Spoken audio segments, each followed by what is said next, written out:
I am Jay Armel, and I am an ISSA Scholar. I am Stuart Armel, Rubbermaid Commercial Products, Brand Activation Manager with Mobile Marketing. What did this scholarship mean to me? First of all, it took a lot of financial burden off of us. At the time, when I applied to go back to grad school, I was also diagnosed almost simultaneously with late stage 2, early stage 3 non-Hodgkin's lymphoma.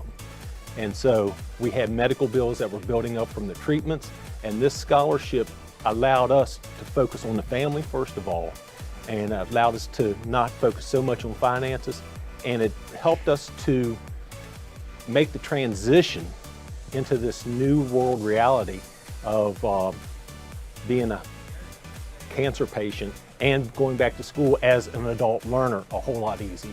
I am Cole Sedum, and I am an ISSA Scholar. ISSA Scholars to me, I mean, right now you have our whole family wrangled in. I have myself, my brother, and my sister are all part of this program, and we're all very, very lucky to have this support. I think that being able to tie in our own academics with, a sense of family, because everyone in our family is a building service contractor, really kind of creates this thread of interest in the industry for us. And of course, getting us through college has been a very, very important part of everything.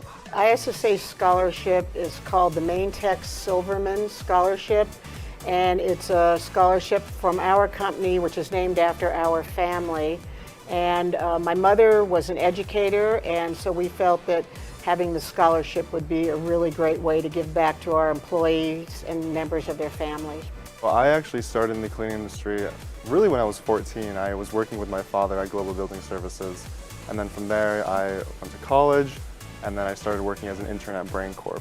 And at Brain Corp, I started in a communications role where essentially I help out marketing and talking about what we do. And we take a robotics and AI system and implement it onto floor care technology. So essentially you have janitors working side by side with robotics, which, I mean, for an innovation in the industry, it's pretty cutting edge and it's really exciting.